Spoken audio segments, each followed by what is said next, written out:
तो स्वागत है दोस्तों आपका हमारे इस YouTube चैनल में जिसका नाम है Chauhan academy of maths and science.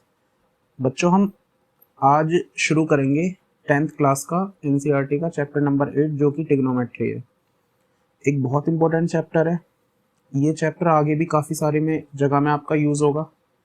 तो इस चैप्टर के बारे में जानते हैं। ये इसकी इंट्रोडक्शन वीडियो है, इसकी एक्सरसाइज की वीडियो आएगी आगे। अब देखते हैं तो ट्रिग्नोमेट्री क्या है। तो ट्रिग्नोमेट्री को समझने के लिए हम सबसे पहले इसकी डेफिनेशन देखते हैं। तो स्क्रीन पे इसकी डेफिनेशन दिख रही है आपको कि it is the branch of mathematics that deals with the relation between side and angle of a triangle. ये मैथमेटिक्स की एक वो ब्रांच है जो डील करती है, यानी कि जो डिस्कस करती है किसके बारे में, relation between sides and angle, sides और एंगल्स का किसमें, एक ट्रायंगल में। आपको पता है कि एक ट्रायंगल होगा, तो इस ट्रायंगल में हमारी तीन तो साइड होंगी ये, और तीन ही होंगे क्या, एंगल। तो इन साइड और इन एंगल में आपस में क्या रिलेशन है या क्या फ़र्क पड़ेगा एक दूसरे को कम या ज़्यादा करने पे, ये डिस्कस करती है, ये कंसर्न करती है ट्रिग्नोमेट्री। तो जो ट्रिग्नोमेट्री है हमारा, ट्रिग्नोमेट्री एक ग्रीक भाषा के शब्द से बना हुआ है, और जो शब्द क्या है, ट्रिगोनमेट्रॉन। ये एक वर्ड लिखा हुआ है ट्रिगोनमेट्रॉन। अब इसको अगर फर्दर हम ब्रेक करें तो ट्रिगोनमेट्रॉन, ट्री मतलब होता है थ्री, गोन मतलब होता है साइड या एंगल, और मेट्रॉन मतलब होता है मेजरमेंट। इसका मतलब तीन साइड या तीन एंगल को मेजरमेंट करना, मतलब उनके रिलेशन को मेजरमेंट करना। अब जो ट्रायंगल है, हमने बोला कि ट्रायंगल में तीन साइड तीन एंगल होंगे। अब ट्रायंगल हमारे डिफरेंट टाइप के होते हैं। तो अगर मैं एंगल के बेसिस पे बात करूं तो एक्यूट एंगल ट्रायंगल भी होगा आपका, ऑब्ट्यूज भी होगा, और आपका राइट एंगल भी होगा। तो हमारे 10th क्लास के सिलेबस में सिर्फ और सिर्फ राइट एंगल ट्रायंगल है, और हम इसी के बारे में डिस्कस करेंगे। हमें एक्यूट और ऑब्ट्यूज के बारे में अभी डिस्कस नहीं करना। तो यहाँ पे लिखा हुआ है कि हमारे 10th के सिलेबस में सिर्फ ये, और ये हम एक्यूट और ऑब्ट्यूज के बारे में आगे आने वाली क्लासेस में डिस्कस करेंगे।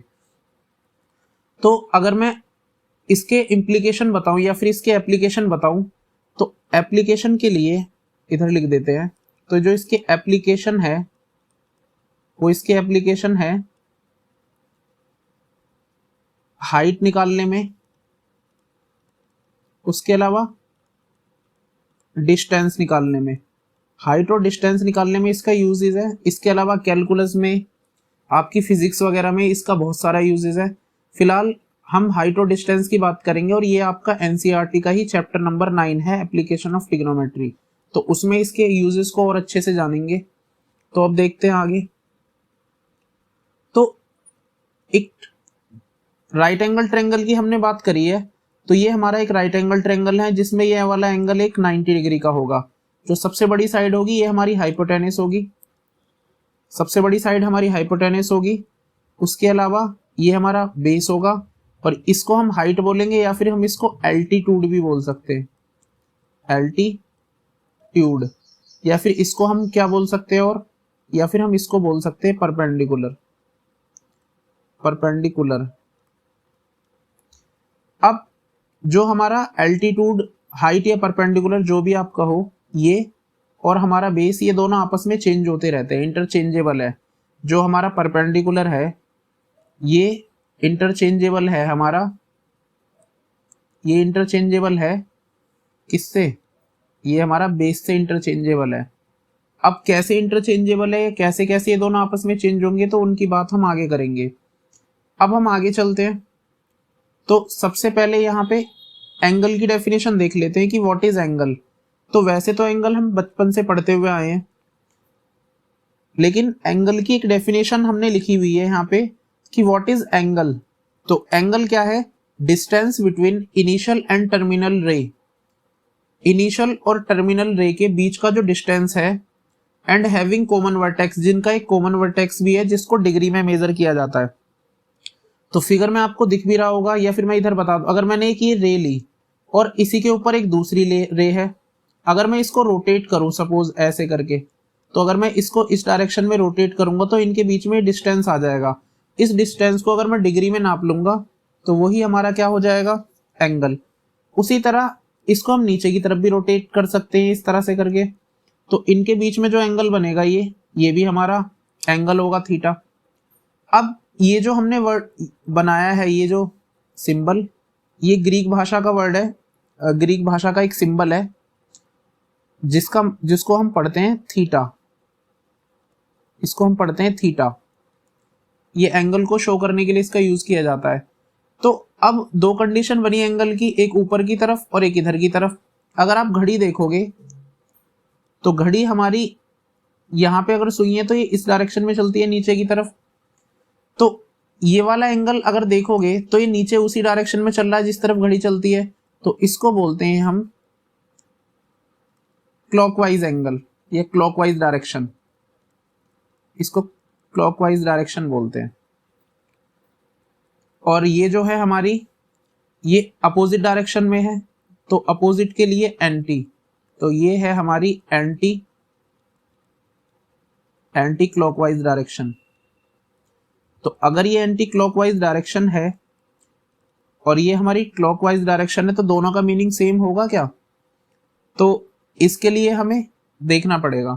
अगर एंटी क्लॉकवाइज डायरेक्शन है तो उसमें जो एंगल मेजरमेंट होता है वो पॉजिटिव एंगल होता है, प्लस का, यानी कि थीटा प्लस का होता है। और जब क्लॉकवाइज डायरेक्शन में हम देखते हैं तो जो हमारा एंगल होता है थीटा वो हमारा नेगेटिव होता है। तो इसको ऐसे समझते हैं कि अगर मैंने यहाँ पे ऊपर एंगल बनाया एक सेम, उतनी डिस्टेंस ट्रेवल करी, तो ये हमारा अगर थीटा है और इसी को अगर मैं नीचे बनाऊं यहाँ पे उतना ही सेम, तो ये हमारा 30 होगा, लेकिन ये माइनस का 30 होगा। ठीक है, तो ये हमारा क्या होगा, माइनस का 30 होगा। आगे चलते हैं। तो यहां पे लिखा हुआ है कि name the ratios of sides taken two at a time of a triangle are called trigonometric ratio. अगर मैं साइड्स के रेशियो की बात करूं, अगर मैं साइड के रेशियो की बात करूं जिसमें से हमें दो लेनी है एक बार में, अगर मैं उनके रेशियो की बात करूं तो उसको हम बोलते हैं, उन रेशियोज को बोलते हैं हम ट्रिग्नोमेट्रिक रेशियो। मतलब क्या है कि किसी साइड में नहीं, किसी ट्रायंगल में अगर मैं दो साइड के रेशियो की बात करूं तो उसको हम ट्रिग्नोमेट्रिक रेशियो बोलेंगे। तो यहां पे हमने बात करी रेशियो ऑफ साइड्स के बारे में, यहां पे हमने रेशियो ऑफ साइड्स के बारे में बात करी। तो रेशियो ऑफ साइड्स की हमारे पास टोटल मिला के 6 पॉसिबिलिटी है रेशियो ऑफ साइड्स के बारे में। अब वो 6 पॉसिबिलिटी कौन कौन सी है हम आगे पढ़ते हैं। अब किसी राइट एंगल ट्रायंगल में हमारे पास सिर्फ 6 पॉसिबिलिटी है और उन 6 पॉसिबिलिटीज को ही हम क्या बोलते हैं, ट्रिग्नोमेट्रिक रेशियोज बोलते हैं। वो कौन सी है आगे देखेंगे। तो ये हमारा एक राइट एंगल ट्रायंगल है, ये परपेंडिकुलर है, ये हाइपोटेनिस है और ये हमारा क्या है, बेस है। और यहाँ पे एक एंगल है थीटा, ये थीटा एक एंगल बना हुआ है यहाँ पे। इसके बारे में मैंने आपको बताया कि ग्रीक भाषा का एक सिंबल होता है। अब वो 6 पॉसिबिलिटी कौन सी हैं, तो उसमें से पहली पॉसिबिलिटी आती है परपेंडिकुलर और हाइपोटेनिस की, यानी कि परपेंडिकुलर अपॉन में हाइपोटेनिस P अपॉन H। एक दूसरी पॉसिबिलिटी आती है B अपॉन H की। एक तीसरी पॉसिबिलिटी आती है हमारे पास P अपॉन B की। और यहाँ पे फिर अगर P अपॉन H है तो H अपॉन P भी पॉसिबल है। उसी तरह H अपॉन B भी पॉसिबल है और उसी तरह B अपॉन P भी पॉसिबल है। तो यही हमारी 6 पॉसिबिलिटी है। इनके अलावा और कोई 6 पॉसिबिलिटी, इनके अलावा, इन 6 के अलावा और कोई पॉसिबिलिटी हमें नजर नहीं आती। अब जो P अपॉन H है, परपेंडिकुलर और हाइपोटेनिस, इसके रेशियो को हम बोलते हैं साइनस। इसके रेशियो को बोलते हैं हम साइनस। और बिना एंगल के हम इस ट्रिग्नोमेट्रिक फंक्शन का कोई यूज नहीं कर सकते। तो इसका मतलब ट्रिग्नोमेट्रिक फंक्शन का या ट्रिग्नोमेट्रिक रेशियोज का, वो फंक्शंस पढ़ेंगे आगे इसके बारे में, इसका बिना एंगल के इसका कोई यूजेस नहीं है आपस में। तो अगर मैं खाली साइन लिखूं कि साइन P अपॉन H वगैरह, तो इसका कोई यूज नहीं है। तो यहाँ पे एंगल इसका होना जरूरी है, क्योंकि वही मेंशन करेगा कि आप परपेंडिकुलर किसे मानोगे और बेस किसे मानोगे। उसी तरह एक कोसाइन होता है हमारा, कोसाइन बेस और हाइपोटेनस का रेशियो होता है। टेंजेंट हमारा परपेंडिकुलर और बेस का रेशियो होता है। कोसेकेंट हमारा हाइपोटेनस और परपेंडिकुलर का रेशियो होता है। और सेकेंड जो होता है हाइपोटेनस और बेस का रेशियो, और कोटेंजेंट हमारा बेस और परपेंडिकुलर का रेशियो होता है।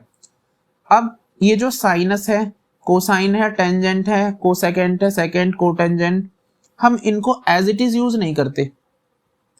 हम इनको एज इट इज यूज ना करके हम इनके एब्रीवेशन यूज करते हैं, एब्रीवेशन। तो एब्रीवेशन आपको पता होगा, एब्रीवेशन मतलब होता है शॉर्ट फॉर्म। एब्रीवेशन का मतलब होता है शॉर्ट फॉर्म। तो पहला एब्रीवेशन साइनस के लिए जो यूज होता है वो है साइन। तो साइनस ना लिख के हम क्या यूज करते हैं, साइन। कोसाइन की जगह हम यूज करते हैं कॉस, टेंजेंट की जगह हम यूज करते हैं टेन, कोसेकेंट की जगह हम यूज करते हैं कोसेक, सेकेंड की जगह यूज करते हैं सेक, कोटेंजेंट की जगह यूज करते हैं हम कॉट। तो फाइनली हमारे पास क्या बनेगा, फाइनली अगर हम देखेंगे तो फाइनली हमारे पास निकल के आएगा कि sine theta is equal to P upon H.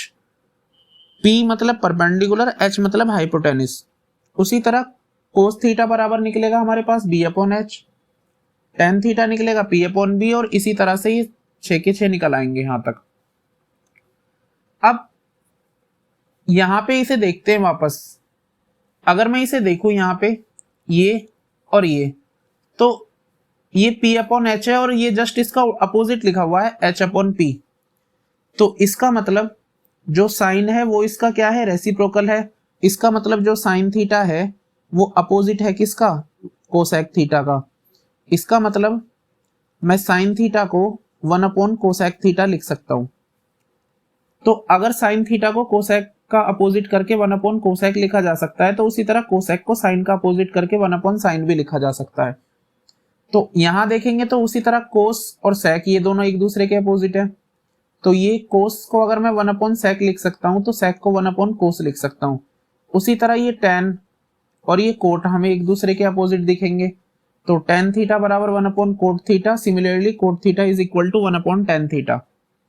अब कुछ और समझते हैं। अगर ये ऐसा है, मैं इसे मल्टीप्लाई में भेजूं इधर, तो अगर इसे मल्टीप्लाई में भेजूंगा तो sine theta into cosec theta बराबर क्या हो जाएगा, 1, क्योंकि ये इसका रेसिप्रोकल है और आपको पता है अगर किसी नंबर की उसके रेसिप्रोकल से मल्टीप्लाई करी जाए तो वो 1 होता है। उसी तरह ये हो जाएगा हमारा cos theta into sec theta बराबर 1, similarly tan theta into cot theta बराबर 1। अब कुछ इंपॉर्टेंट रिजल्ट है वो देख लेते हैं। अगर मैं इसको इससे डिवाइड दे दूं, जो कि मैंने यहां दे रखा है ये, अगर मैं इसे डिवाइड दे दूं तो क्या होगा, तो सबसे पहले h से तो h कट जाएगा। अगर h से h कट गया तो बचेगा क्या, सिर्फ p अपॉन बी। और p अपॉन बी क्या है, आप कहोगे p upon B sir tan theta है। तो इसका मतलब क्या बना कि साइन थीटा अपॉन में कॉस थीटा बराबर tan theta. Sine upon cos क्या होता है हमारा, तो साइन अपॉन कोस हमारा टेन होता है। उसी तरह अगर मैं इसे अपोजिट रखूं, यानी कि कॉस अपॉन में साइन करूं, तो ये उल्टा आएगा। तो ये p अपॉन बी की जगह b अपॉन p बचेगा, जो कि हमारा कॉट थीटा होता है। तो इसलिए cos theta upon sine theta क्या बनेगा हमारा, कॉट थीटा। अब आगे चलते हैं, कुछ और देखते हैं।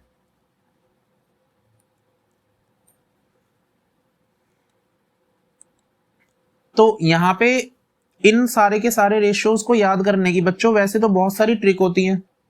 आपने पढ़ा होगा पापा बियर पियोगे, हाँ हाँ बेटा, पंडित बद्री प्रसाद हर हर बोले। उसके अलावा पाकिस्तान भूखा प्यासा, हिंदुस्तान हरा भरा। अब ये कैसे बनेगा, तो पापा बियर पियोगे, हाँ हाँ बेटा। तो p अपॉन एच आ गया, इसको हम साइन लिखेंगे।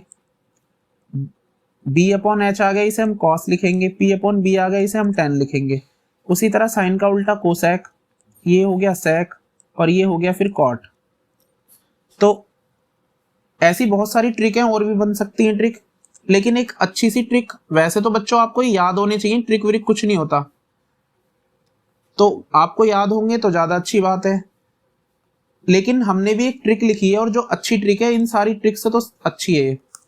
क्या है कि some people have curly brown hair tied pulled back.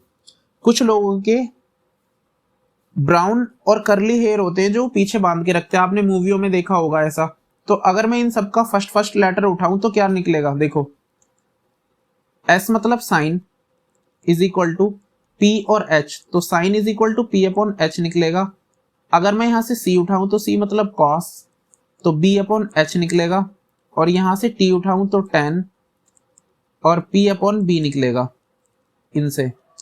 तो इसी को उल्टा करूंगा तो इनके रिवर्स वाले आ जाएंगे। तो इसी तरह से हम और भी चाहे तो ट्रिक बना सकते हैं। अब देखते हैं आगे। तो एक बच्चों यहां पे पाइथागोरस थ्योरम है। अब पाइथागोरस थ्योरम क्या है इसके बारे में आपको पता है, अच्छे से पढ़ते हुए आए हो। तो 576 बीसी में एक मैथमेटिशियन थे जिनका नाम था पाइथागोरस। उन्होंने एक थ्योरम दी कि किसी राइट एंगल ट्रायंगल में, हमें पता है सबसे बड़ी साइड हाइपोटेन्यूस होती है, तो उन्होंने बताया कि अगर मैं सबसे बड़ी साइड का स्क्वायर करूं तो वो इक्वल होगा, यानी कि हाइपोटेन्यूस का स्क्वायर विल बी इक्वल होगा किसके, परपेंडिकुलर के स्क्वायर के और बेस के स्क्वायर के। हालांकि इस पे भी अभी डिस्प्यूट ही है कि ये थ्योरम पाइथागोरस ने दी थी या नहीं दी। तो कईयों का ये मानना है कि जो पाइथागोरस है वो एक इमेजिनरी कैरेक्टर है, ऐसा कोई कैरेक्टर था ही नहीं। और ये भी है कि अगर पाइथागोरस थ्योरम उस टाइम पे थी तो पाइथागोरस थ्योरम उससे पहले खोजी जा चुकी थी इसके बारे में, लेकिन हम उसके बारे में बात नहीं करेंगे, हम आगे चलेंगे। अब अगर ये पाइथागोरस थ्योरम है तो है। तो पाइथागोरस थ्योरम क्या है ये आपने पढ़ी हुई है और ये यहां लिखी है, हाइपोटेन्यूस का स्क्वायर बराबर परपेंडिकुलर का स्क्वायर प्लस बेस का स्क्वायर। अब एक क्वेश्चन आपको नजर आ रहा होगा कि अगर 5 sin थीटा माइनस 4 बराबर 0 है तो हमें फाइंड करने हैं बाकी ट्रिग्नोमेट्रिक रेशियोज। तो देखते हैं हमें क्या दे रखा है। तो हमें दे रखा है 5 sin theta minus 4 is equal to 0। तो 5 sin theta is equal to, ये 4 प्लस का हो जाएगा उधर जाके, तो इधर आ जाएगा sin theta is equal to 4 upon 5। हमें पता है जो sin थीटा होता है वो हमारा P अपॉन एच होता है। अगर मैं एक ट्रायंगल ड्रॉ करूं, सबसे पहले आपको ट्रायंगल ही ड्रॉ करना है। तो परपेंडिकुलर कितना है 4, एच यानी कि हाइपोटेन्यूस कितना है 5। अब मुझे लगानी है पाइथागोरस थ्योरम निकालने के लिए। तो देखो पाइथागोरस थ्योरम एच स्क्वायर बराबर परपेंडिकुलर का स्क्वायर प्लस बेस का स्क्वायर, और एच हमें दे रखा है क्वेश्चन में 5 का स्क्वायर बराबर परपेंडिकुलर कितना है 4 का स्क्वायर प्लस बेस कितना है, तो बेस हमें नहीं पता। तो 25 is equal to 16 plus B का स्क्वायर। तो आगे चलते हैं। तो ये आ जाएगा हमारा 25 minus 16 is equal to B square, तो 9 is equal to B square, तो बी इज इक्वल टू हमारा 3 आ गया, 9 का 3 हो गया सॉरी 9 का क्या हो गया 3 हो गया। तो ये हमारे पास 3 आ गई। अब हमसे बाकी ट्रिग्नोमेट्रिक रेशियोज बोले, तो अगर मैं cos थीटा निकालूं तो cos थीटा क्या होता है मुझे पता है, cos थीटा होता है हमारा b अपॉन में h। तो b कितना है 3, h कितना है 5। उसी तरह अगर मैं tan थीटा निकालूं तो tan होता है हमारा p अपॉन b, तो p है 4, b है 3।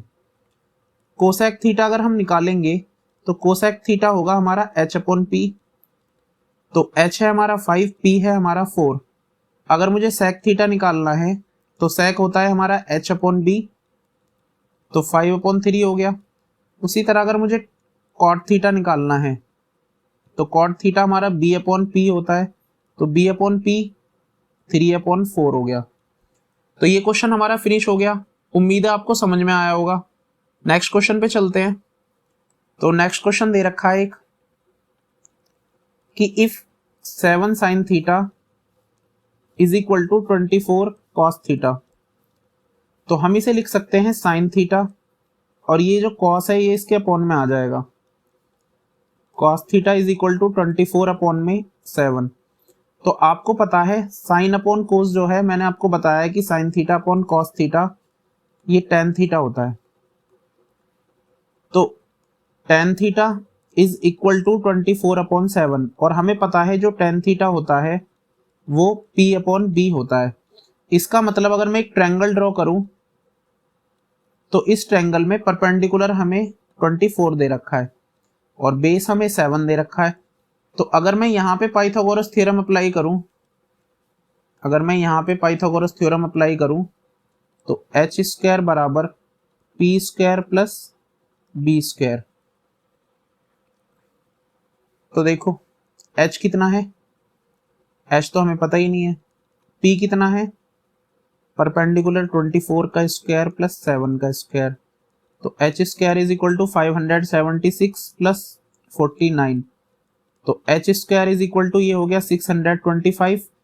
तो h इज इक्वल टू हो गया, ये हमारा 25 का होता है। अब हाइपोटेनस हमारा 25 आ गया, तो ये हमारा 25 आ गया। अब हमें निकालनी किसकी है, इसकी वैल्यू निकालनी है। तो देखो साइन थीटा बराबर P अपॉन H होता है, कॉस थीटा बराबर B अपॉन H होता है। अगर मैं इसके हिसाब से चलूं तो tan ऐसे ही इंटू में साइन थीटा, साइन निकालना है P अपॉन H। तो H हमारा 25 है, P हमारा 24 है, माइनस 5। कॉस थीटा निकालना है तो कॉस कितना है हमारा, कॉस B अपॉन H है, तो ये कितना है 7 और h कितना है 25। अब अपॉन में चलेंगे तो 10 इंटू 24 अपॉन 5 प्लस 5 इंटू में कॉस थीटा 7 अपॉन 25। तो ऊपर आ गया 240 अपॉन 25 माइनस 35 अपॉन में 25।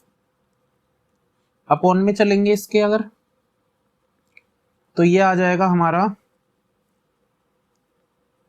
240 अपॉन 25 प्लस 35 अपॉन में 25।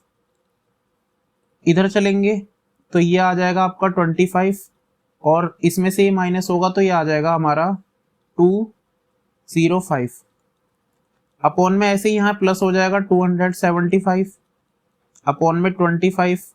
इससे ये कैंसल आउट हो जाएगा, इससे इसको काटोगे तो कितना आ जाएगा, तो 5 से काटोगे तो ये आ जाएगा 41 ऊपर और अपॉन में 5 पंजे 25, 2 5 पंजे 25, यही आएगा। बाकी कैलकुलेशन चेक कर लेना खुद। तो आगे चलते हैं और देखते हैं नेक्स्ट क्वेश्चन के लिए। अब नेक्स्ट क्वेश्चन क्या, पहले कुछ कंसेप्ट है इसको समझ लेते हैं। यहां लिखा है कि side opposite to concern angle for any trigonometric ratio will always be perpendicular and adjacent side will be base. हम किसी भी एंगल की अगर बात करें तो उसके सामने वाली जो साइड है वो हमारी परपेंडिकुलर होगी, अपोजिट साइड उसकी क्या होगी, परपेंडिकुलर होगी। वहीं अगर हम एडजेसेंट साइड की बात करें, एडजेसेंट मतलब बगल वाली साइड, उसको हम क्या बोलेंगे, उसको हम बेस बोलेंगे। जैसे यहां पे अगर मैंने ये वाला एंगल लिया है, अगर मैंने ये एंगल लिया हुआ है, ये आपको दिख रहा होगा, तो इसके सामने जो ये वाली साइड है ये क्या है, हमारी परपेंडिकुलर है, ये परपेंडिकुलर है। और इसके साइड वाली, इस एंगल के साइड वाली जो एडजेसेंट साइड है ये क्या है, हमारी बेस है। उसी तरह अगर मैं दूसरा एग्जांपल देखूं तो देखो मैंने यहाँ पे थीटा रखा है, ये एंगल है, तो इसके सामने वाली ये जो साइड दिख रही है आपको ए बी क्या है इसमें परपेंडिकुलर, और इसके बगल वाली साइड जो एडजेसेंट साइड है ये क्या है, बेस। तो इसका मतलब आपको याद रखने के लिए क्या देखना है, बी फोर बेस और बी फोर बगल वाली साइड, बी फोर बगल वाली साइड। हाइपोटेनस चेंज नहीं होगा, हाइपोटेनस सेम होगा। यहाँ पे भी एसी था हाइपोटेनस, यहाँ भी एसी था। जो मैंने ऊपर डिस्कस करा था कि परपेंडिकुलर और बेस आपस में इंटरचेंजेबल है, वो आपको यहाँ पे समझ में आ गया होगा। तो आपको ध्यान रखना है कि अगर मैंने ट्रायंगल ड्रॉ करा है ऐसे, तो अगर मैं इस एंगल की बात करूं तो ये परपेंडिकुलर होगी। उसी तरह अगर मैं कोई और एंगल ले लूं, मान लो यहाँ मैं कोई एंगल लेता हूं, तो इसके सामने जो ये वाली साइड है ये हमारी परपेंडिकुलर होगी। तो बेस और परपेंडिकुलर शिफ्ट होंगे, खाली हाइपोटेनस सेम रहेगा। एक क्वेश्चन दे रखा है, ये क्वेश्चन देख लेते हैं कि एबीसी एक ट्रायंगल है राइट एंगल वाला जो कि बी पे राइट एंगल है। तो एक ट्रायंगल ड्रॉ कर लेते हैं सबसे पहले तो अब साफ साफ सा बनाएंगे। ये बी पे राइट एंगल है तो आप बी यहां रखो, ए और सी यहां पे और यहां पे कहीं पे भी रख सकते हो। तो यहाँ ए रखा हमने, यहाँ हमने सी रख लिया। आप चाहो तो यहाँ रख सकते हो नीचे।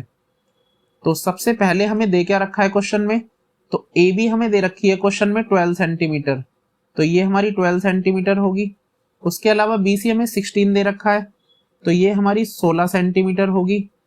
पाइथागोरस थ्योरम लगाएंगे यहाँ ए सी निकालने के लिए, तो पाइथागोरस थ्योरम अप्लाई करोगे, परपेंडिकुलर का स्क्वायर प्लस बेस का स्क्वायर, तो हाइपोटेनियस ए सी का स्क्वायर बराबर परपेंडिकुलर कितना है हमारा 12 है, प्लस बी यानी कि बेस कितना है 16 है। तो इसके अलावा आगे चलेंगे तो ये आ गया 256 आ गया, ये ए सी का स्क्वायर, तो ए सी स्क्वायर बराबर इनको ऐड करा तो ये आ गया 400, तो ए सी स्क्वायर इज इक्वल टू 400, यहाँ से स्क्वायर हटाएंगे इधर अंडर रूट आ जाएगा, तो ये कितने का होता है, तो आप कहोगे सर 20 का होता है, तो ये हमारे पास 20 आ गया। अब हम इसकी बात कर लेते हैं, हमें इसमें वैल्यू निकालनी है। सबसे पहले हमें वैल्यू निकालनी है sign A cos C plus cos A sign सी। तो मैं यहाँ लिख लेता हूं कि जो हमारा साइन होता है साइन थीटा, ये हमारा परपेंडिकुलर अपॉन में हाइपोटेनस होता है। उसी तरह जो हमारा कॉस थीटा होता है ये हमारा बेस अपॉन हाइपोटेनस होता है। तो मैं परपेंडिकुलर अपॉन हाइपोटेनस, तो साइन निकालना है मुझे, यानी कि परपेंडिकुलर हाइपोटेनस का रेशियो निकालना है, लेकिन एंगल कौन सा देखना है, ए वाला। तो हाइपोटेनस तो सेम रहेगा चाहे ए हो चाहे बी हो। तो ए वाले की अगर मैं बात करूं तो ए वाले एंगल पे हाइपोटेनस तो 20 ही रहेगा, तो मैंने 20 रख दिया अपॉन में। अब ए वाले एंगल पे परपेंडिकुलर चाहिए, देखो साइन के लिए परपेंडिकुलर चाहिए लेकिन ए वाले एंगल पे चाहिए, तो आप कहोगे सर ए वाले एंगल पे परपेंडिकुलर हमारा 16 है सामने वाला, तो ये हमारा 16 हमने रख दिया इनटू। अब कॉस की बात करी तो कॉस बी अपॉन एच, तो एच तो सेम ही होगा हमारा 20।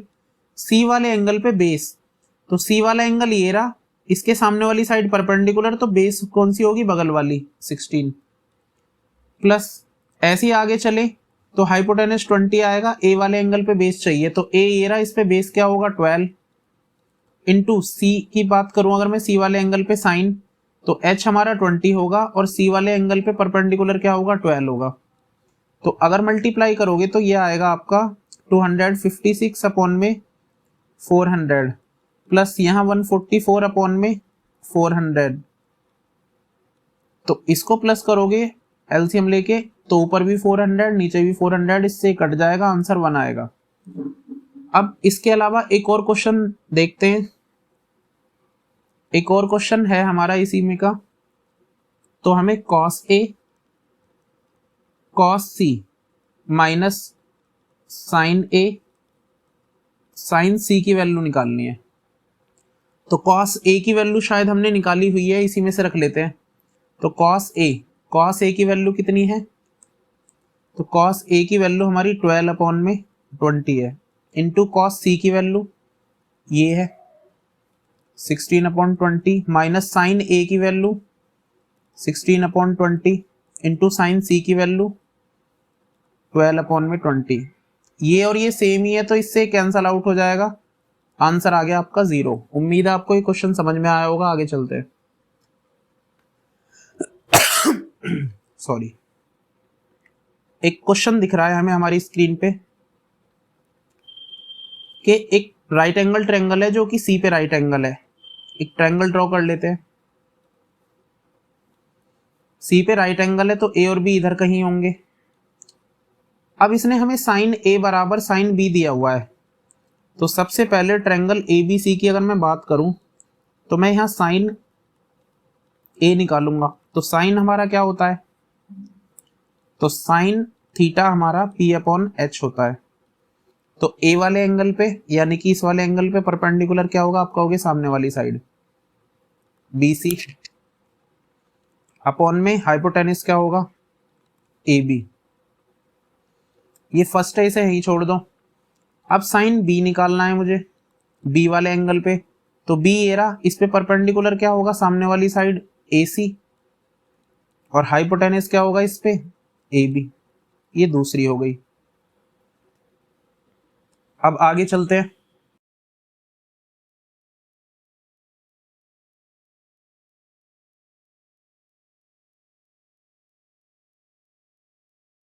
तो देखते हैं आगे। तो हमने साइन ए और साइन बी निकाल लिया है। अब हम आगे चले तो हमें क्या दे रखा है क्वेश्चन में, हमें दे रखा है कि जो साइन ए है ये इक्वल है साइन बी के, ये इन्होंने हमें दे रखा है। तो अगर साइन ए और साइन बी बराबर हैं तो साइन ए कितना है, तो साइन ए आप कहोगे साइन ए हमारा बी सी अपॉन में ए बी है, तो इज इक्वल टू ये क्या है, ए सी अपॉन ए बी है। इससे कैंसल आउट हो जाएगा तो हमारे पास आ जाएगा B C is equal to में ए सी, या फिर हम इसे लिख सकते हैं A C is equal to B C. हमें यही प्रूफ करना था। तो ट्रायंगल अगर ये दोनों साइड आपस में बराबर आ गई तो हम लिख सकते हैं कि ट्रायंगल ए बी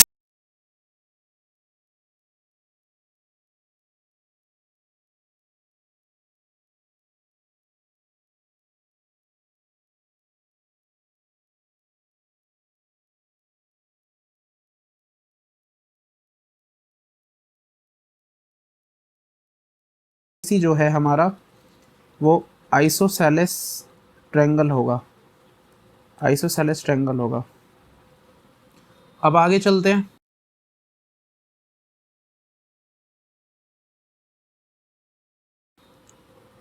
हमें क्वेश्चन में क्या दे रखा है इसे देखते हैं। हमें दे रखा है कि कोसेक ये है, तो cosec R is equal to हमें दे रखा है 10/6। सबसे पहले तो हम एक ट्रायंगल ड्रॉ कर लेते हैं और लिख लेते हैं कि जो कोसेक थीटा होता है वो हमारा h/p होता है। इसके हिसाब से अगर देखें तो ये h होगा और ये हमारा p होगा। अब हमें लगानी है पाइथागोरस थ्योरम। तो पाइथागोरस थ्योरम अप्लाई करेंगे तो h² बराबर p² प्लस b² होगा। ये हमें 6 दे रखा है, तो h हमारा कितना है 10, p कितना है हमारे पास, तो आप कहेंगे p हमारे पास 6 है, 6 का स्क्वायर प्लस b कितना है हमारे पास पता नहीं है, तो ये आ गया 100। ये आ गया आपके पास 600 प्लस 600 नहीं, ये क्या लिख दिया मैंने, ये आ गया हमारे पास 36। तो b² बराबर 100 माइनस 36, तो b² बराबर आ गया हमारे पास, b² बराबर आ गया हमारे पास 64। और हमें पता है कि b जो होता है ये 64 ये किसका होता है, तो आप कहोगे ये 8 का होता है। प्लस माइनस होता है लेकिन साइड है तो माइनस तो होगा नहीं, तो ये 8 आ गया। तो अब हम इसकी वैल्यू निकालना चाहते हैं tan p minus cot r की। तो सबसे पहले लिख लेते हैं कि जो हमारा tan थीटा होता है वो p/b होता है, उसी तरह जो हमारा कॉट थीटा होता है ये b/p होता है। तो हम tan निकालना चाहते हैं लेकिन p वाले एंगल पे, तो p यहाँ पे यहाँ लिख लेते हैं, ये हमारा q है, ये हमने इसके हिसाब से निकाला है तो ये r होगा और ये होगा हमारा p। तो हम p वाले एंगल पे निकालना चाहते हैं tan। तो अगर हम p वाले एंगल पर tan निकालना चाहते हैं तो p वाले एंगल पे हमें चाहिए क्या, परपेंडिकुलर। तो p वाले एंगल पे परपेंडिकुलर होगा हमारा 8 अपॉन p वाले एंगल पे ही हमें बेस चाहिए, तो p वाले एंगल पे बेस हमारा 6 होगा माइनस। अब हम कॉट r निकालना चाहते हैं तो कॉट हमारा b/p होता है, तो r वाले एंगल पे बेस चाहिए ऊपर, तो r वाला एंगल ये रहा, इस पे बेस क्या होगा बगल वाला 8, और इसी r वाले एंगल पे परपेंडिकुलर क्या होगा सामने वाली साइड 6, तो इससे कट गई, आंसर आ गया 0। तो tan p minus cot r आपका 0 आ गया। एक और क्वेश्चन जो हमें दे रखा है, साइन थीटा बराबर p/h होता है, जो कि हमें 3/4 दे रखा है। इसका मतलब परपेंडिकुलर 3 है, हाइपोटेनस 4 है, तो इसमें ये 3 है ये 4 है। पाइथागोरस थ्योरम लगाओगे तो आप ये निकाल लोगे ये वाली साइड, तो ये आ जाएगी आपकी 4 4 जा 16 माइनस 9 7 7 किसी का होता नहीं है √7। तो ये सब पता लग गया। अब हमें ये वैल्यू इसमें उठा के रखनी है इसमें, और वेरीफाई करना है, बताना है कि ये दोनों साइड बराबर हैं या नहीं है। प्रूफ करना है तो होंगी बराबर। तो ये क्वेश्चन आपके होमवर्क में है, आपको करना है, आपको करके कमेंट सेक्शन में लिखना है इसमें कि ये हो गया आपसे या नहीं हुआ। आगे चलते हैं। तो कुछ इंपॉर्टेंट नोट्स है यहाँ पे, वो देखते हैं। तो इंपॉर्टेंट नोट्स में मैंने क्या लिखा है, सबसे पहला है कि sine theta is not equal to sine into theta. ये बहुत इंपॉर्टेंट है, एमसीक्यूज में पूछे जाते हैं। अगर आपका कहीं साइन थीटा लिखा हुआ है तो आप इसको साइन मल्टीप्लाई थीटा कतई नहीं लिख सकते, ध्यान रख लेना, क्योंकि ये पूरा एक ही फंक्शन है। तो अगर ये एक ही फंक्शन है तो आप इसको अलग अलग नहीं लिखोगे। अगर ये पूरा का पूरा आपका एक ही फंक्शन है तो आप इसे अलग अलग नहीं लिखोगे। उसी तरह साइन क्या, अगर कोई भी ट्रिग्नोमेट्रिक फंक्शन है आप उसको प्रोडक्ट में यानी कि मल्टीप्लाई में ऐसे नहीं लिखोगे। अगर यहाँ पे साइन a प्लस बी होगा, साइन क्या, कोस टेन कोट कुछ भी, तो हम इसे भी sine a plus sine b नहीं लिखेंगे, क्योंकि a प्लस बी इसका पूरे का एंगल है, इसके साथ है, तो हम इसे ऐसे नहीं लिखेंगे। लेकिन अगर ये ऐसे लिखा होता a plus B into sine theta, तो हम अब लिख सकते थे a sine theta plus b sine theta, क्योंकि अब साइन के साथ नहीं है, ये साइन की मल्टीप्लाई में है, साइन के साथ में थीटा है। तो इसी तरह ये सब लिखे हुए हैं, इनको आप पढ़ लेना, इनको ये नहीं लिख सकते। आगे कुछ और चलते हैं। एक और नोट है कि जो साइन थीटा है और कॉस थीटा है वो 1 से छोटे रहेंगे। क्यों? क्योंकि जो हाइपोटेनस है वो बड़ा रहेगा परपेंडिकुलर और बेस से। तो साइन थीटा हमारा p/h होता है, उसी तरह कॉस थीटा हमारा b/h होता है। तो हमें पता है हाइपोटेनस बड़ा रहेगा परपेंडिकुलर से और हाइपोटेनस बड़ा रहेगा बेस से। तो नीचे अगर आप बड़ी वैल्यू रखोगे, ऊपर छोटी वैल्यू रखोगे, फॉर एग्जांपल अगर नीचे आप बड़ी वैल्यू रख रहे हो और ऊपर आप छोटी वैल्यू रख रहे हो, तो जब इसे आप काटोगे तो ये हमेशा आपका 1 से छोटा आएगा, ये आपका हमेशा 1 से छोटा आएगा। तो साइन थीटा हमेशा 1 से छोटा होगा, उसी तरह कॉस थीटा 1 से बड़ा होगा। अगर मैं सेक थीटा की बात करूं तो सेक थीटा h/b होता है और कोसेक थीटा हमारा h/p होता है। तो हाइपोटेनस बड़ा होगा तो ऊपर बड़ी वैल्यू आएगी, हाइपोटेनस बड़ा होगा ऊपर बड़ी वैल्यू आएगी, इसका मतलब बड़ी वैल्यू आएगी। अगर ऊपर आप नीचे छोटी वैल्यू रखते हो तो आपका आंसर हमेशा 1 से बड़ा आएगा। इसका मतलब जो सेक थीटा और कोसेक थीटा हैं आपके, ये हमेशा दोनों 1 से बड़े आएंगे, यहाँ पे लिखा हुआ है। तो ये हमारा ट्रिग्नोमेट्री का इंट्रोडक्शन खत्म हो गया फर्स्ट एक्सरसाइज का। अब फर्स्ट एक्सरसाइज की वीडियो हम नेक्स्ट क्लास में देखेंगे। उम्मीद है आपको समझ में आया होगा। अगर आपको समझ में आया और आप चाहते हैं कि हम इस की वीडियो आगे भी कंटिन्यू करें, तो आप हमारे चैनल को सब्सक्राइब कीजिए, शेयर कीजिए अपने दोस्तों के साथ और इस वीडियो को लाइक कीजिए। Thank you.